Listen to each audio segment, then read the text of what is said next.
Hey, good evening, everybody. It's November. Happy Thanksgiving to all of you, and thank you so much for joining in to our November PEEC and Mountaineers meeting. We're excited to hear our presenter. In fact, when I was doing the presentation today, I kept saying, well, Evan didn't send any pictures. And then I remembered, oh, he is our presentation. So we'll have lots of pictures from Evan later. So November got a little cold, but we still had some beautiful hiking weather. On November 1st, Olivia Lee led a hike looping from Devil's Gate all the way to Window Rock and went with Claire and Robert. And I don't know who the fourth person was, but that's a really cool shot. Thanks, Olivia, for submitting that.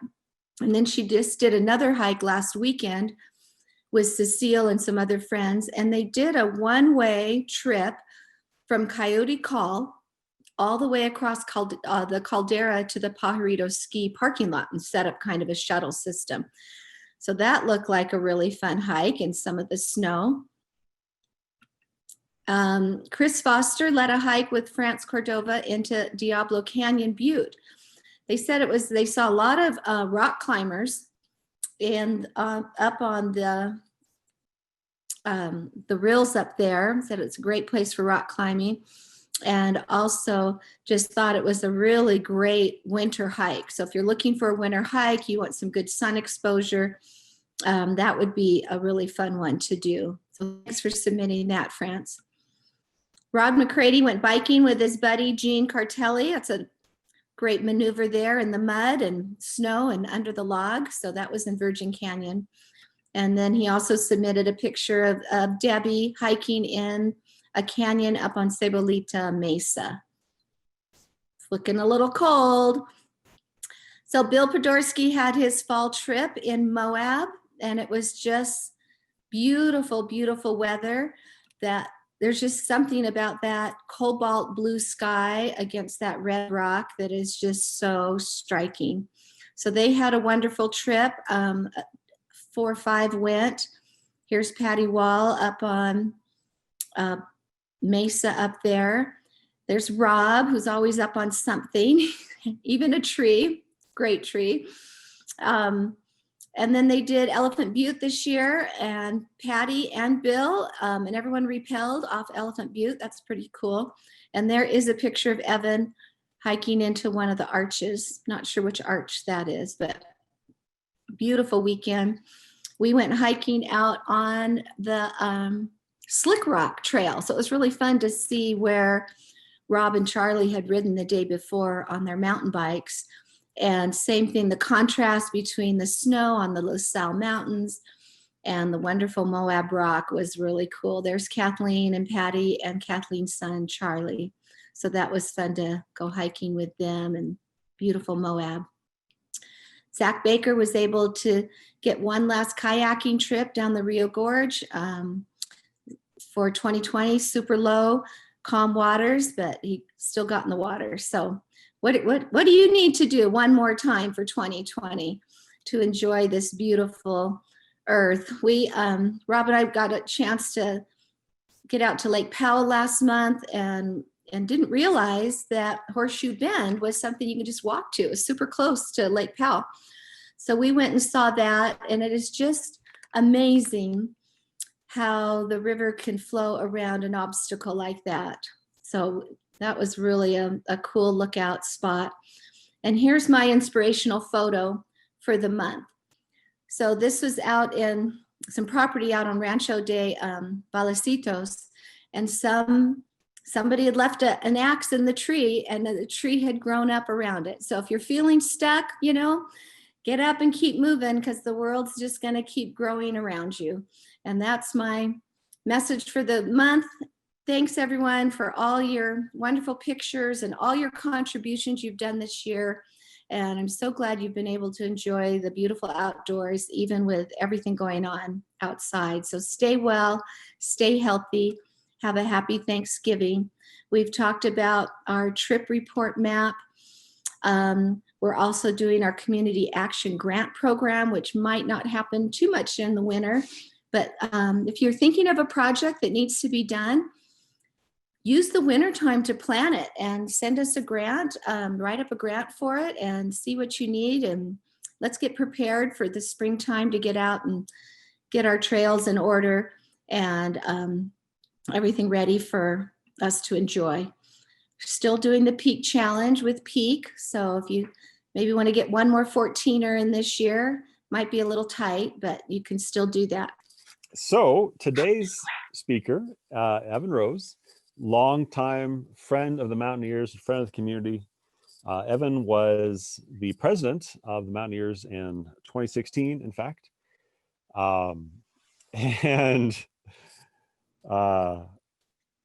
Evan's great to go on a hike with, and he'll be talking about some hiking today. Don't let him get too dehydrated, though. I have seen Evan try to rappel on the wrong side of the rope, which I assure you was terrifying for both of us. So it would certainly have been a great loss for the community had he gone down and hit the ground.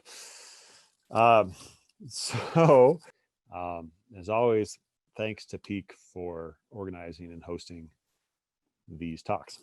Thanks. Okay, so it's my turn now, right? Yes, take it away, Evan. Okay, so here we go. So this is a little story about how I ended up being a solo hiker last March.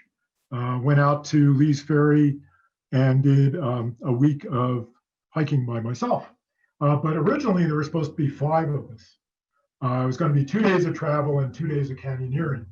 We were going to do Badger and Soap canyons, and basically Badger is down here, and I believe Soap is this one.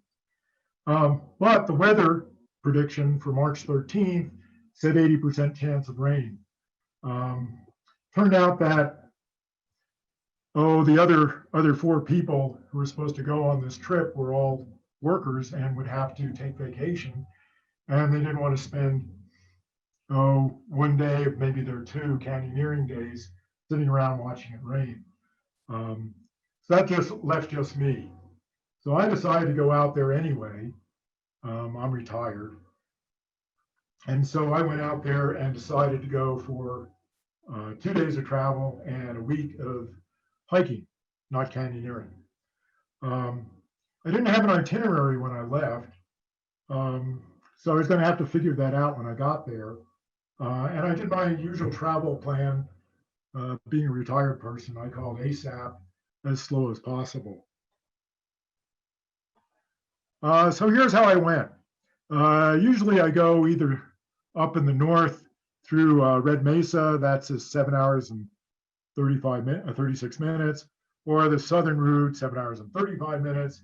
But instead, I decided to go through the Navajo Reservation and the Hopi Reservation.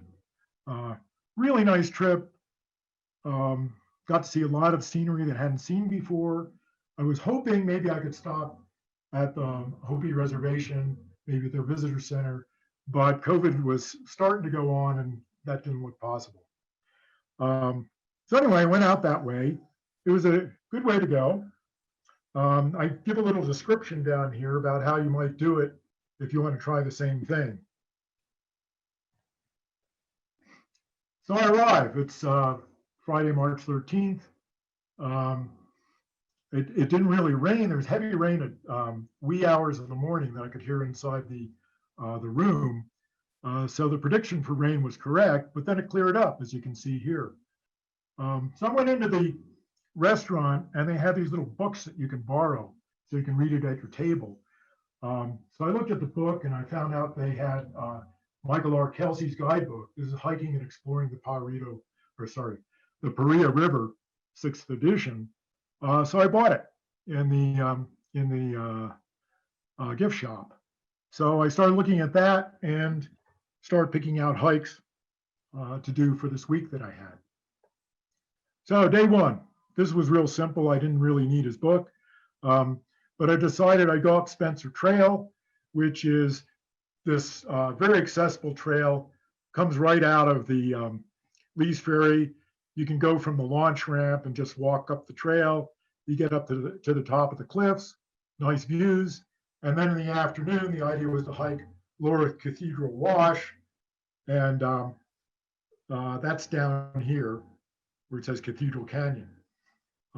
Also an easy kind of half-day hike. So here I am going up Spencer Trail, looking down river.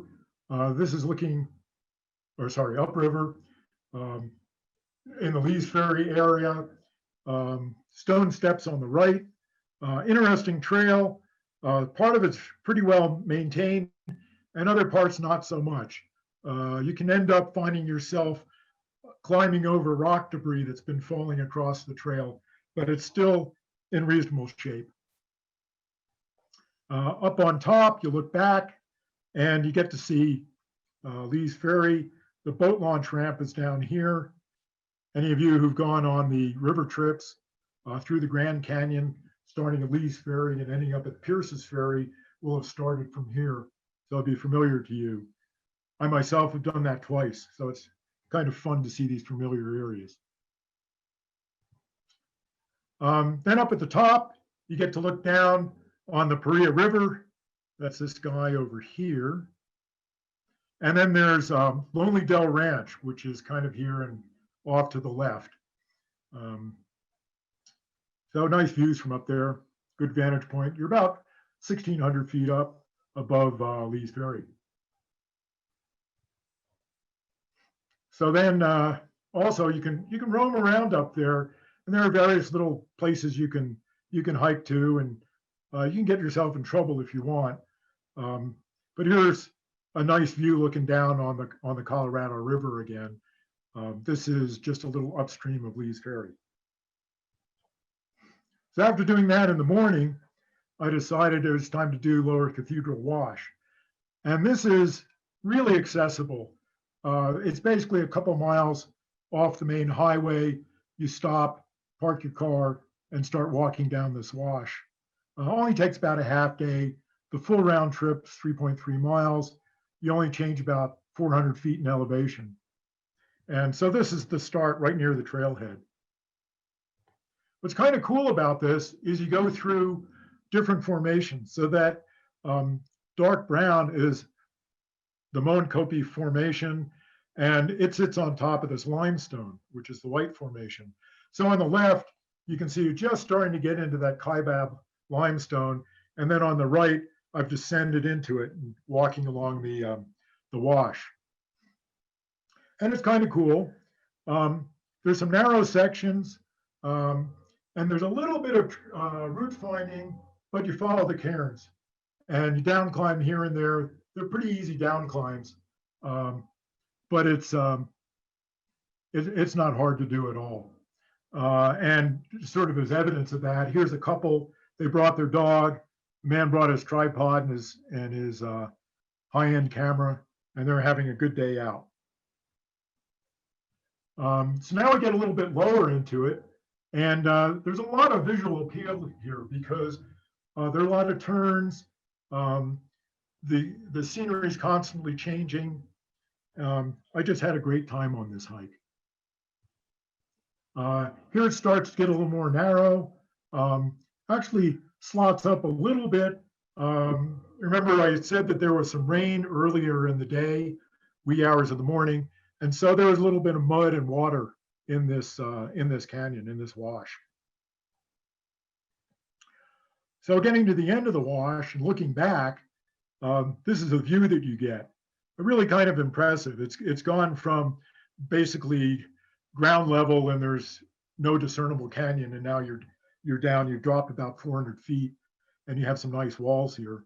And then if you turn around and you look upriver, this is your view. So this is at the mouth of the wash. You've gone down. It's time to turn around and go back. Lee's Ferry is 3 miles upstream. I don't really know of another way to turn this into a loop hike. You can see there are cliffs all along here, and it's not clear to me that you could do a loop hike. But beautiful sight here, lots of water. People from New Mexico can appreciate this.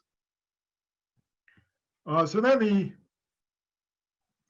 The next day, I decided I'd done the lower cathedral wash, so I do the upper.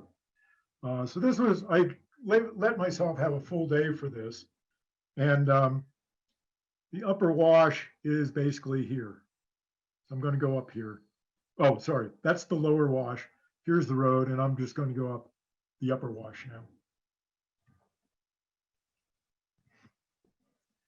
So my objective is to go get to this spot where the red arrow is. The idea is you can go up there in the wash at first, then you go up what they call a sandy hodgeback, and then you get into this little notch and can find your way up to the plateau. At the top of plateau, there's a formation called Powell's Monument. And that was my objective. But now, the previous day, I was on a simple day hike, and this one's a little more challenging.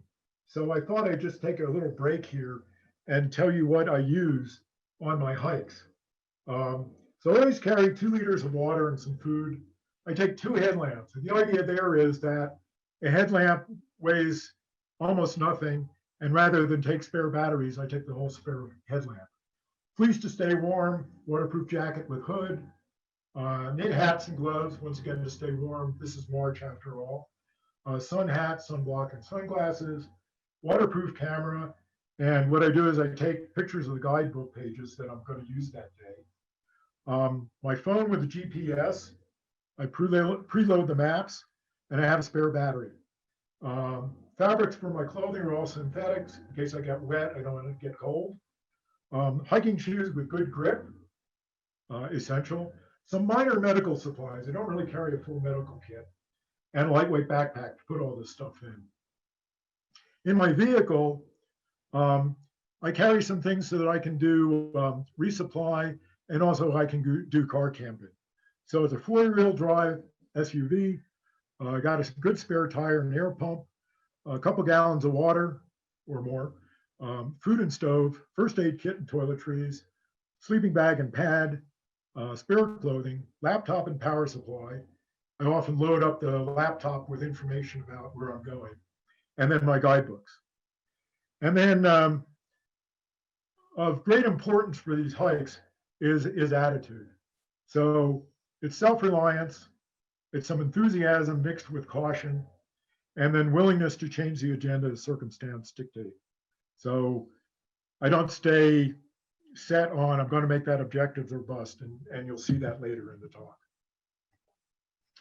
So here I am, I'm in the canyon, starting to walk up towards my objective there. It's that left side of that tower.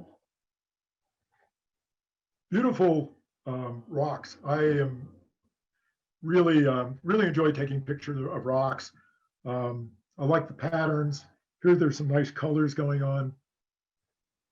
On my way, I discovered there was this little side canyon. So I wanted to go explore that, and I did.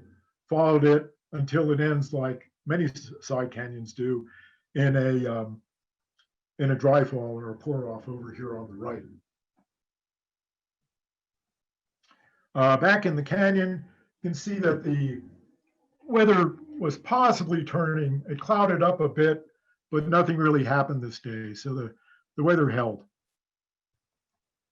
So now here's something that people run into all the time. You're using a guidebook, and the guidebook will have some description. And it doesn't necessarily have a map that gives you GPS coordinates. So my guidebook said, go find a toadstool and climb out of the canyon. So I went looking for a toadstool. And this one on the left was one of my candidates. This one on the right was another candidate. Neither of them were correct. And I walked all the way to the end of this part of the canyon where I hit another dry fall. So I turned around and looked for what I might possibly have missed. And I did find it. So there was a trail with a cairn on it, which I walked right past. And I took that, and then here's the toadstool off here on the right. Rather large balanced rock. We're talking kind of 50-foot kind of structure there. How I missed it, I don't know. And then the trail goes around at the base of that toadstool or balanced rock. So I climb that, get onto this sandy hogsback portion of the trail and start taking some pictures of the surrounding landscape. This is looking back towards the Colorado River. Here's some nice, I really like this formation. This is shales and siltstone often have a very nice color.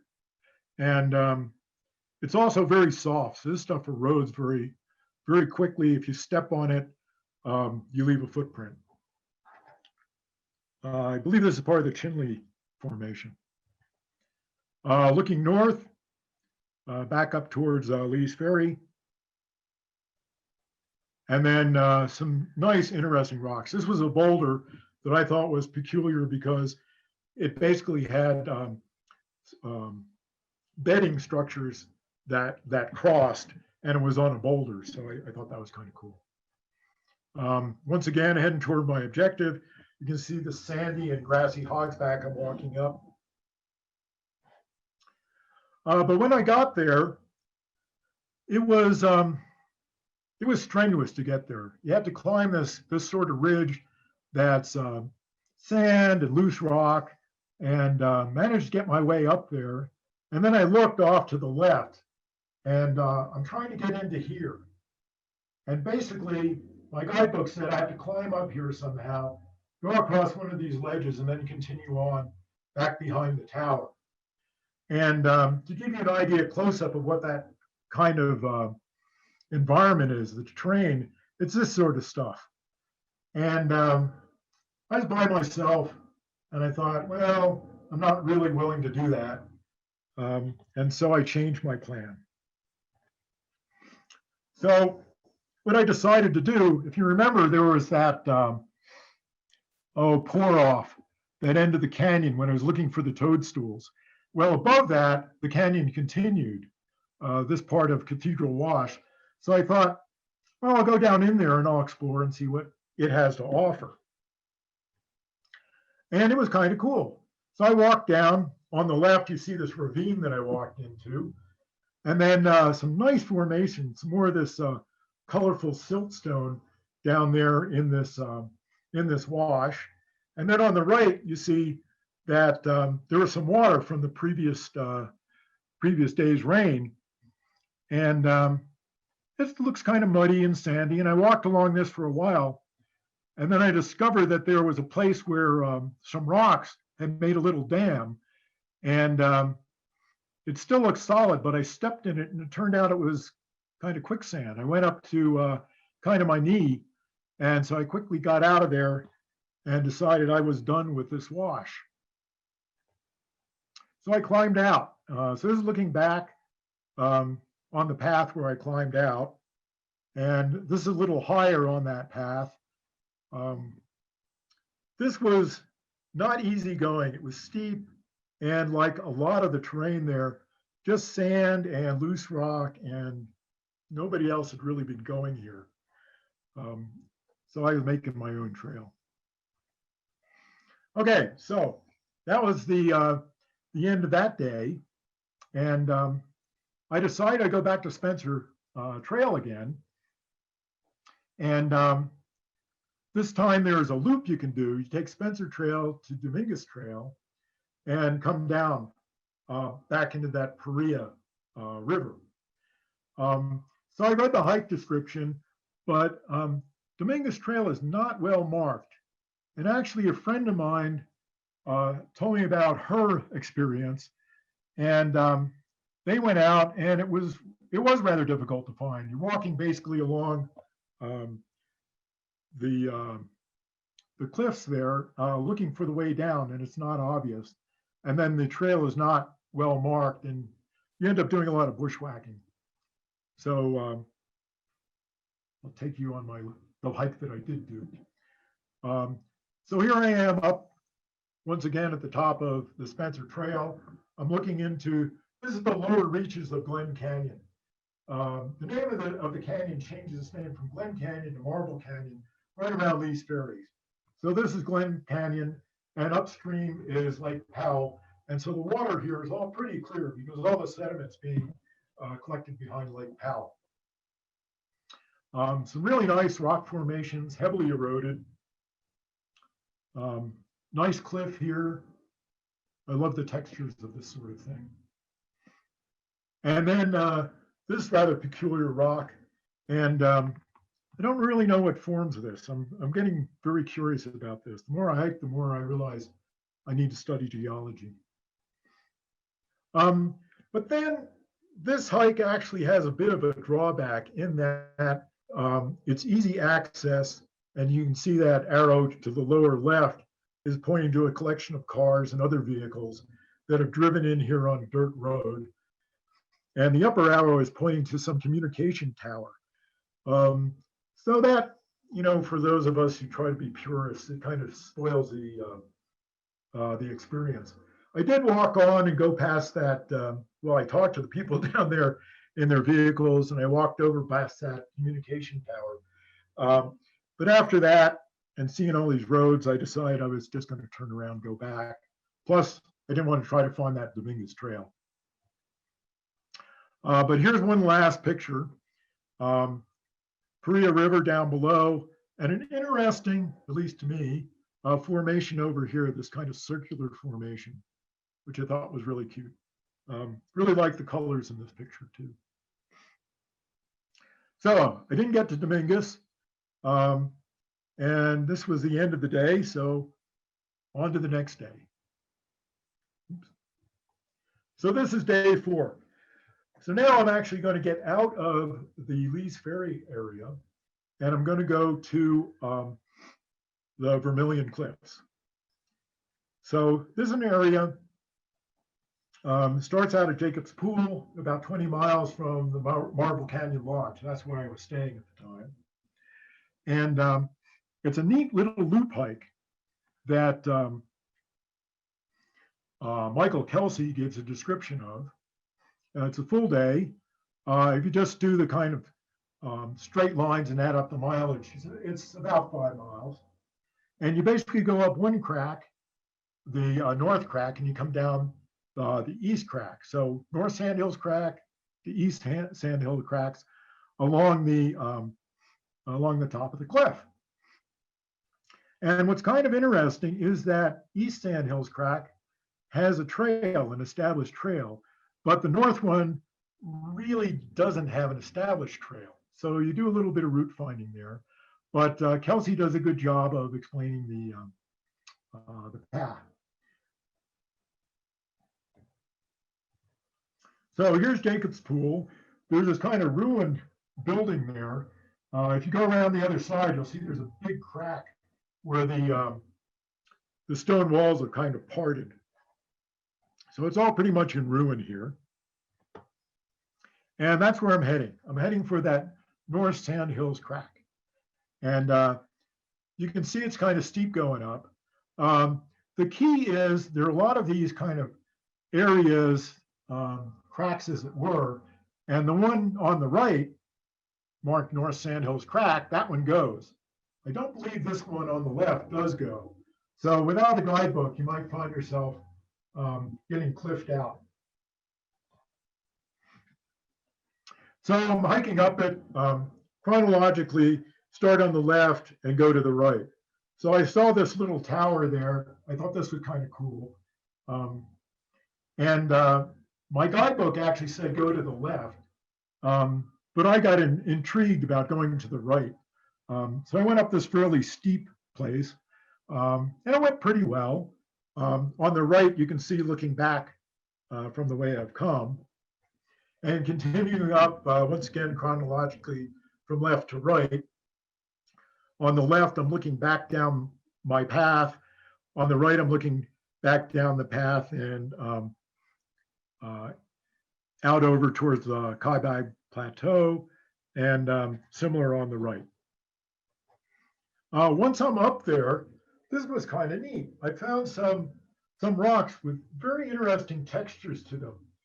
So you see this over here, it's kind of layered, but almost organic. It's curved. And down here, you can see there are almost these swirls. And I'm not sure what rock this is. It might be the Carmel limestone, but I don't know that for sure. And then over here, you can see more of this kind of curvy and kind of lopsided type of formation. And then I just went around enjoying this and taking lots of pictures. I had no idea this was going to be there, and I was just fascinated by it. It looks like it was some kind of formation that slumped and got tumbled. So walking along the top of the Vermilion Cliffs, I'm looking back at the cliffs from a viewpoint. I'm headed towards that east crack. This is looking back down, back towards the pools. And then I came across this other really nice formation, completely different than that kind of curved and soft, kind of tumbled formation. This one is all very stratified, lots and lots of layers. I thought this was pretty cool. And then you come across what's called an unconformity. I believe this is limestone underneath and then the sandstone on top. And what's happened is that white layer has eroded, and then the sandstone got deposited on top of a tilted and eroded formation that was already there. Oh, you get to see these around the Grand Canyon all the time. So now I found the cairn that marked the East Sandhills crack, and that's really nice because one of the things you don't want to do is go walking along past your trail while you're looking for it and then find yourself going miles and wondering if you've walked too far or not far enough. But this was nice. It was marked.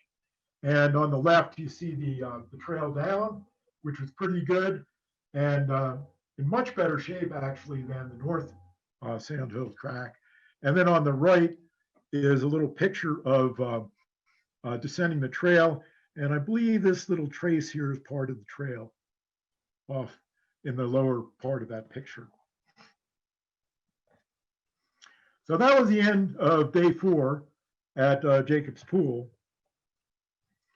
Now day 5. When I was doing that Spencer Trail, I've already done it twice by now, it occurred to me, looking at the map, that I could go to a local attraction. And that local attraction is Horseshoe Bend. And you can see here it's right off of 89, US 89. So what you can do is you can go there, you can park, you pay your $10, and then you hike out to the viewpoint. So I thought that rather than go out to see Horseshoe Bend on the outside curve, I'd go and see Horseshoe Bend on the inside curve. And so my plan was to hike to this point. And that's what I did. So I had to develop my own route, which wasn't too hard, but I did that, hiked up the top of Spencer Trail. Here I'm looking into Glen Canyon towards Horseshoe Bend. It's off in the distance. And then I came along to this little canyon. And what you don't see is off to the right, it gets steep and deep. And off to the left, it gets very flat. The problem with going off to the left is you're going to have to walk extra miles to get around this thing. So the idea is to go down into it and up the other side, which I did, and I emerged somewhere over here and climbed out. And to give you a picture of that, here is that canyon that I had to avoid. And here's basically my route going around it. And this was a screenshot off my GPS, and that's why it looks kind of clunky. And all those markers that it placed have a timestamp on them. And so you can see 11:30 and going around to 12:28. And then I hit another marker on my way back at 16:12. This is all military time. So this hike was really cool. This is probably, it might be my favorite hike on this whole trip. There's an area called Death Pockets. And it's a lot of bare sandstone. And there are some pools there, and then little gardens where there'll be accumulations of sand and some plants growing out of it. So I walked across here using my GPS and my preloaded map, headed for Horseshoe Bend. Here's one of the nice little pools. It'd be interesting. I don't know what this pool looked like before those rains of a couple days earlier. They may have been dry, but now I had some nice water in them. Once again, some nice patterns in the sandstone, and I love this stuff. So you see, here's this kind of banded sandstone in here. Here's more your standard layers. Here's some other layers here. Real fun to see. So I was just having a delightful afternoon. And then here's a close-up of one of the rocks where there have been some fissures in the rocks and some minerals have invaded those cracks. Okay, so now I'm heading off to get to Horseshoe Bend. Here once again are some of my markers. So I'm walking along now. Instead of being far from the canyon, I'm on the canyon's edge, looking down at the Colorado River. And this down here is 8 Mile. It's, or maybe it's not. I take that back. This here is 8 Mile Bar. It might have been seen from the other picture, but I'm not completely sure.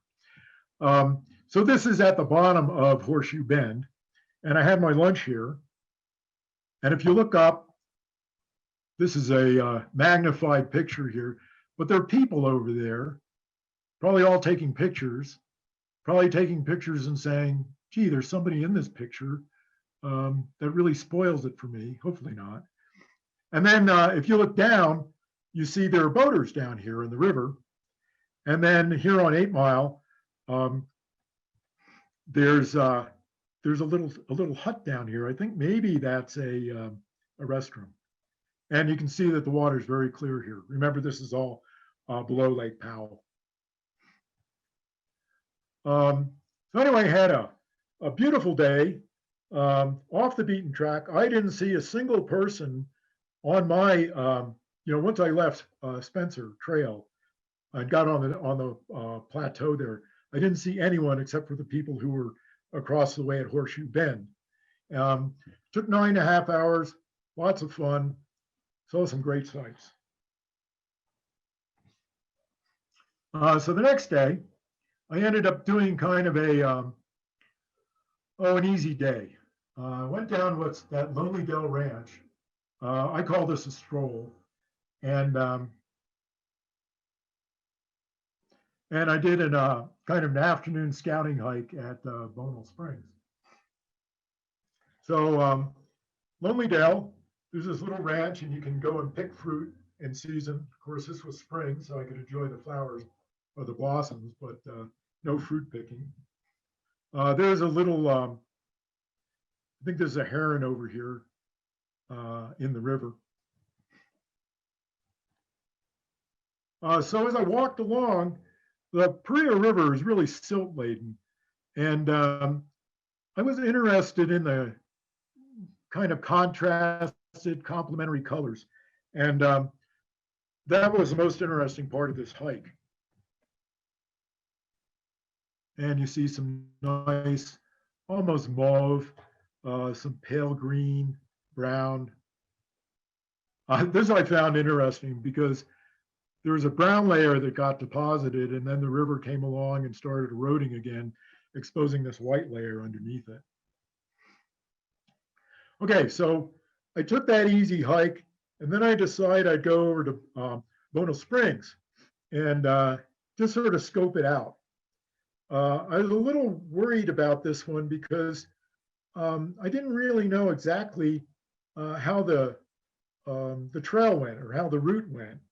And so I wanted to see what it looked like before I committed to it.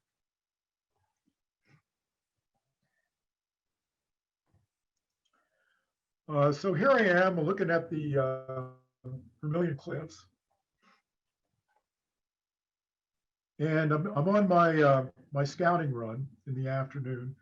It's interesting because those springs are, the water from that is put into a little pipeline, and that's what you're seeing here. It's a lot of this kind of PVC tubing, this black stuff, and over here it goes over to a watering trough. And so somebody has kind of claimed the water there and is using it for their purposes. The nice thing about that actually is that for a hiker, you can kind of follow this pipeline and find your way, assuming that you can go where it goes. So one of the things that I was worried about is here's a cliff, and you're supposed to go over here to the right. But there's a dry fall there, and the way to get around that was going up a steep gully. And I think this here is that steep gully. And I wasn't clear on that, so I decided I'd explore and see if there was a better way. And so I started going around. And I came across a lot of this petrified wood. And I think this is the Chinle Formation I'm seeing here. And it's known for actually having petrified wood in it. There's several layers in it. And apparently I came across either it was in this layer or it came down from a higher layer, but interesting to me.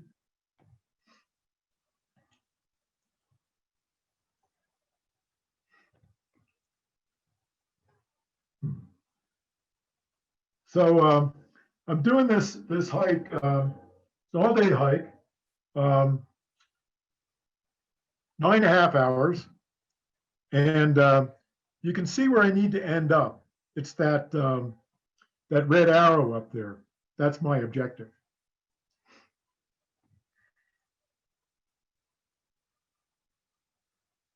So here I've got a few markers that I've placed down, giving me the way, well, recording what I actually did. So I started at the road end, go to the cliff. That's that area that I showed you before. Get up by these cottonwoods, go up the steep crack, and then I'm up on top. So I go up the steep gully, and that turns into a band, a cliff band, that you have to negotiate. And climbing up there, this is looking back. This dark formation, I believe, is the Chinle Formation. That's siltstones. And that was the formation in which I found that petrified wood. There's a flat area here before you actually get into the cliff bands again. Looking back. So then I hit the cottonwoods. That was one of the landmarks I was looking for. And the cottonwoods grow in this kind of unconsolidated sandy soil. It's really painful to walk on that because you keep finding yourself sliding down. And it's very much like a lot of the kind of landscape out there. Crumbly, difficult to navigate. Occasionally you have to go around a cliff band or you have to do some climbing. It's really quite painful to do this. And there was much more on this particular hike. As I was going along, I was thinking to myself, I'd really like to go back by a different path. And so that was part of my consideration here. Let's see. On the right, you see what's called the square spring. And I'm taking a picture through kind of a grating to keep people from going in there. And there's some critter in there splashing around. I never did figure out what it was, but I'm not sure I wanted to know what the critter was. So now I'm in the crack and I'm looking back. Interesting climbing. There are some kind of hard moves. Let's say there's there's a little bit of class 4, high class 3. And then on the right, I'm looking back from the top of the cliff. I found out later that if you try to enter the crack below this kind of marked entry point, it's technical. But I didn't have to encounter that. So then here up on top, here's some nice stone walls of a ruin that was featured in the guidebook. You can see a little snow. We had a little bit of snow that night while I was sleeping in the car. And now I'm on top, on the Paria Plateau, looking kind of to the south. That's the Kaibab Plateau off there in the distance, and you can see some snow on it. This is Saddle Mountain. Saddle Mountain is interesting for me because I was out in that area the year before. 3 of us went out there and did a backpacking trip down to Nankoweap Canyon, connecting to the Colorado River. So pretty cool. So I ended up doing a different return route, and I marked that.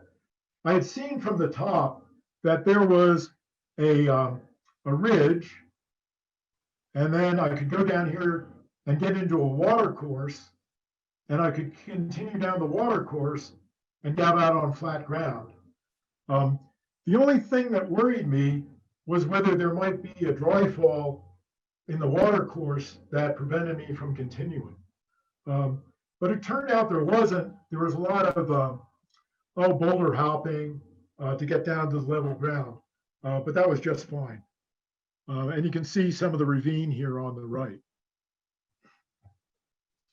So going down and looking back, those are the Vermilion Cliffs. I'm down here in that Chinley Formation, siltstones, beautiful colors. So here I am at the end of that 7th day, looking back at the Vermilion Cliffs. Here's a little recap. 7 days solo hiking, Lee's Ferry and Vermilion Cliffs. First day was Spencer Trail, Lower Cathedral. Second day was Upper Cathedral, followed by Spencer Trail to Dominguez. Then I did the North and East Sandhill Cracks, Spencer Trail to Horseshoe Bend, Lonely Dell Ranch, Bonal Springs, and then Bonal Springs on the last day. And I rated these. The ratings may be different for you, but this is how I felt about it and how I found my hike. So most of these hikes were in Michael R. Kelsey's guidebook, Hiking and Exploring the Paria River.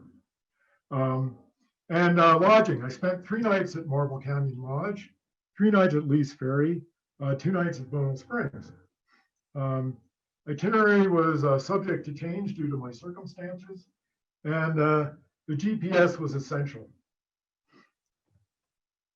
So, questions? Okay, thank you so much, Evan. That sounds like an amazing trip. So everybody can keep typing those questions into the chat, and I will try to keep up. Evan, we had the first question is about your GPS. Do you have a favorite device? Did you just use your phone? Did you have an InReach or a Garmin? Anything like that? So I use my phone.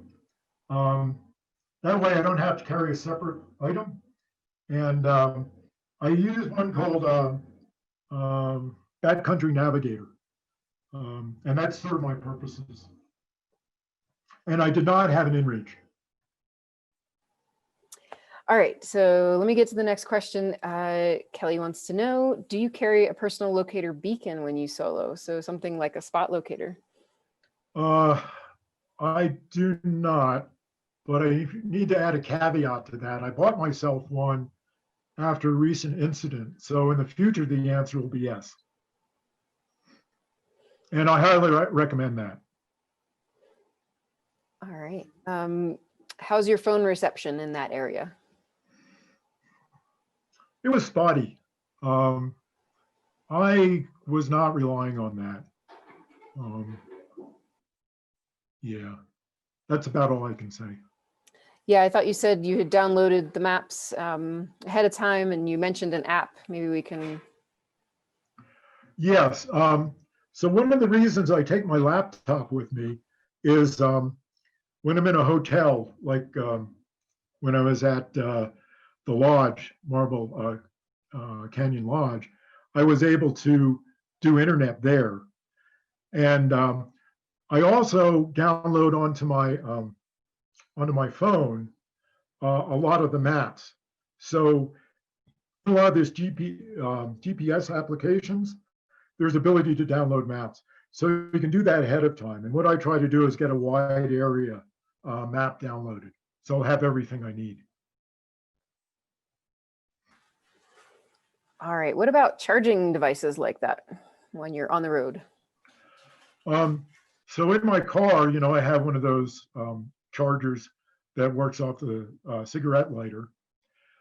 In the hotel, it's easy. And then I also carry a spare battery. And my vehicle actually has a cigarette lighter that stays on. And so I'll take my spare battery or I'll take my phone and I'll charge it overnight. So that's really nice. That doesn't work for a backpacking trip, but for the kind of car camping thing I'm doing, it works very well. And more on that route, what kind of phone do you use? It's an Android. Yeah, I know like Gaia GPS is a pretty popular app that works on most devices and good for downloading those areas as well. So I'm scrolling through here, just seeing a lot of thank yous and great talk, great pictures, good guiding.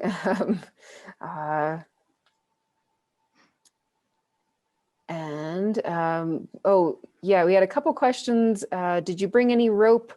And someone No, I wants didn't to hear bring any this. rope. Oh, okay, no Yeah. rope on this trip. And then someone asked to hear the story about almost wrapping on the wrong side of the rope. Was it actually dehydration that you think caused that? So that's an interesting story, actually.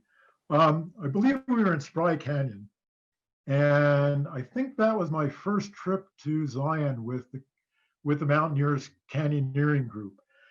And what I had done is I put my rappel device on one side of the rope, and I put my prusik on the other side of the rope.